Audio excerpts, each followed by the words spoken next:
さんとドライブへ。ドライバーのおじさんです。ナビゲーターのアリアルです。この動画ではフォルツァホライズン5をプレイしながら車の話題やノスタルジックなことをおしゃべりしています。では今回の車、ポルシェカイエンターボを紹介しましょう。アリアル、よろしく。はい、マスター。この車は3代目ポルシェカイエンターボです。初代は2002年にポルシェ初の SUV5 ドア車としてデビュー。V6 エンジンのほか928以来の V 型8気筒エンジンを搭載した上位モデルがありました。2006年にはメルセデス・ベンツ ML63AMG に対抗するためターボモデルが追加されました。2011年に2代目が発売。ボディサイズは拡大したものの大幅な再設計により 250kg もの軽量化を行っております。ポルシェ初のハイブリッドモデルが追加されたのも2代目からです。2018年には3代目が誕生。全身のデザインを一新し、より現行の911に近づけ、ボディサイズを若干ではありますが拡大しました。ターボモデルは先代を上回る出力を発揮しながらも排気量を抑えた結果、タイヤサイズを1インチアップしたにもかかわらず、車体重量を減少させることに成功しました。クラスはフルサイズクロスオーバー SUV となりますが、カイエンの名が示すようにホットハッチと呼べる車です。ありがとう、アリアル。レース界の帝王ポルシェは様々な名言を持つ。最新こそ最良の911とか、すべてのポルシェは紛れもないスポーツカーとか、走りに妥協しないメーカーってことだね。そのポルシェが初めて作った SUV がカイエン。市場に参入した思惑はさておき、デビュー当初から一貫してスポーツカーって言ってる。じゃあ、カイエンが本当にスポーツカーなのか、サーキットで試してみよう。はい、マスター。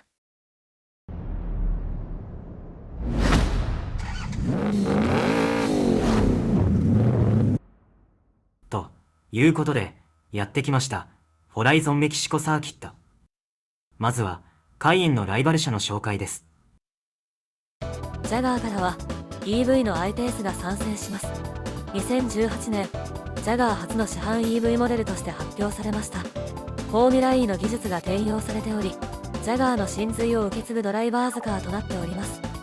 先進のモーターと完璧な重量配分により、スポーツカーの俊敏性を生み出しています。2016年に販売を開始したコンパクト SUV の F ペースです。ボディの 80% はアルミニウムで構成されており、テールゲートなどはマグネシウムによってさらに軽量化されています。ジャガーの DNA を受け継ぎ、スポーティーなハンドリングと優れた燃費を両立したモデルです。2017年に発表されたランボルギーニのウルスです。社名は家畜牛の祖先に由来します。シャーシやエンジンのベースはカイエンと同じですが、大幅な改良がなされ、カイエンターボより 100PS もアップしています。最高速度は SUV 初の 305km をマークしました。ランドローバーのデフェンダーです。1948年から続くランドローバーシリーズを1990年に改良。デフェンダーの名が付いて以来初めてのフルモデルチェンジ車となります。直列6気筒エンジンとマイルドハイブリッドの組み合わせです。スポーツツアラーとして2005年に誕生したモデルです。 SVR とはスペシャルビークルレーシングの略です。この車は2代目となり、外観の変化だけではなくパフォーマンスも大きく向上しました。オールアルミのモノコックボディにより軽量化、またジャガー F タイプと同じ5リッタースーパーチャージド V8 エンジンを搭載しています。デュランゴはラムの後継車種として1998年に発売されました。この車は2011年から販売されている3代目モデルで、パワートレイン、シャーシなどがグランドチェロキーと同じです。自然吸気の 6.4 リッターヘミエンジンを搭載したモデルです。ミニのジョン・クーパーワークスクラブマンです。2007年に誕生した BMW ミニ初となるエステートで、クラシックミニのシリーズ名からクラブマンと名付けられました。この車にはジョン・クーパーワークスがチューニングしたターボエンジンが搭載されています。ベントレー・ベンティガは同社がこれまでに製造した唯一の SUV です。社名はグランカナリア島にある元祖に由来します。フォルクスワーゲンの W12 エンジンを搭載し、シャーシはウルス、カイエンと同じものです。マセラティが2016年より販売しているレバンテです。ベースはギブリであり、サイドの3連エアダクトもマセラティを象徴するものです。レバンテは南フランスの地中海西部からジブラルタル海峡まで吹く暖かい東の風にちなんで名付けられました。最後はポルシェマカン。2014年にカイエンよりも小型の SUV として販売を開始しました。マカンはマレー語で虎を意味します。全モデル PDK を装備した 4WD となります。元はフォルクスワーゲン社系の FF プラットフォームですが、ポルシェが基本設計を FR ベースに変更しました。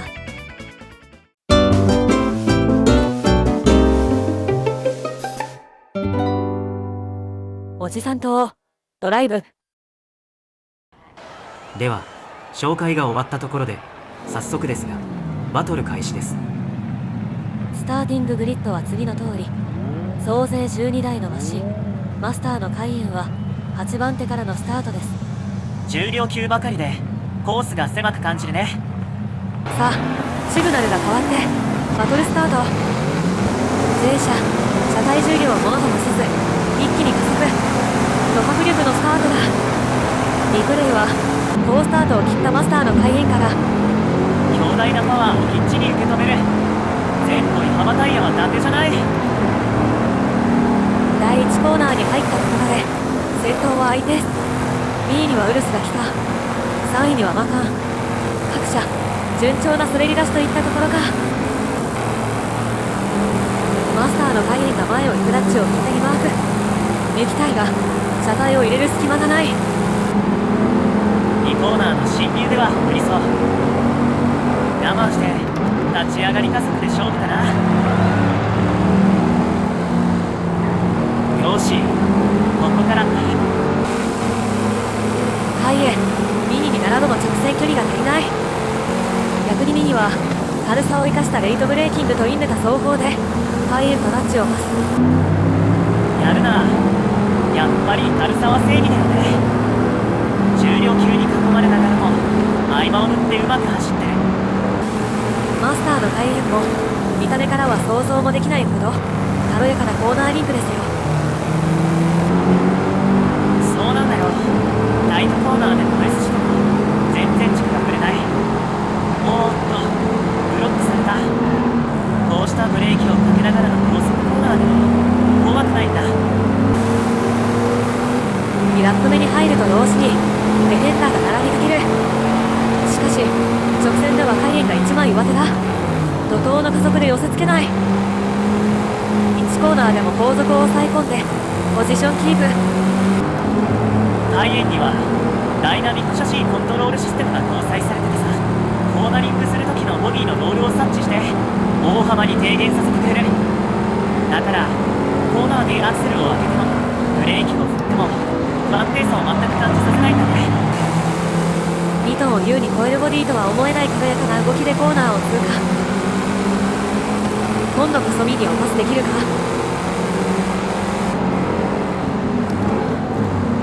おっと、またもや鮮やかに E を抜かれた。次は内側 E を抑えるからね。簡単には前に出られないよ。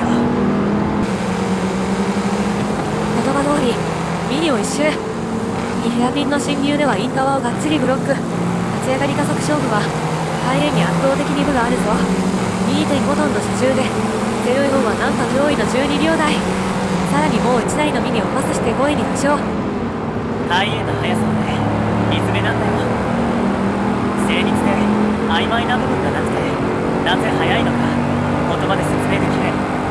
そんな車速けりゃ細けいことはいいんだよっていうイタ車やアメ車とはそこが違う。まさにポルシェだよね。バトルはすでにファイナルラップ。マスターのカイエン、前を行くウルスとダッチを完全に捉えるもなかなか仕掛けられない。ミッションはマカンのような PDK じゃなく一般的な AT のテクトロニックだ。加速はいいしシフトチェンジも速い。むしろ長距離での快適性と燃料効率の面ではカイエンに合ってるとも言えるね。ヘアピンでミニ2台がアウトから仕掛ける。カイエン思わずインパクト。しかし姿勢は全く見られない。3チャンバーやサステンションとかのアクティブ制御システムが多少のミスはカバーしてくれるのよね。ところでマスター、今回のバトルでなぜカイエンを選んだのでしょうか。名前だね。ポルシェブランドの車という意味でしょうか。違う。ファイブスターストーリーズのダグラス・カリエンと同じ名前だなと思ってさ、それだけ。シュペルターのような切れ味鋭いコーナーリンクでフルストラッチを一刀両断。一気に3位で踊り出てそのままゴール。トップはアイペース、2位はマカン、マスターのカイエンは3位でした。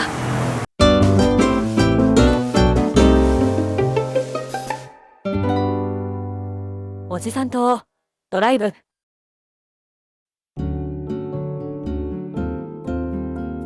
アイペースとマカンには届かなかったけど、カイエンのいいところは見せられたんじゃないかな。高いポテンシャルを持った SUV でもあり、スポーツカーでもあり、GT でもある。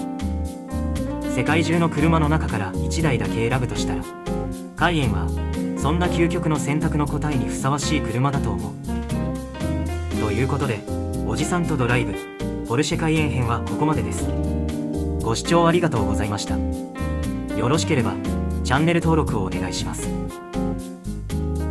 ドライバーはおじさん、ナビゲーターはアリアルでお送りしました。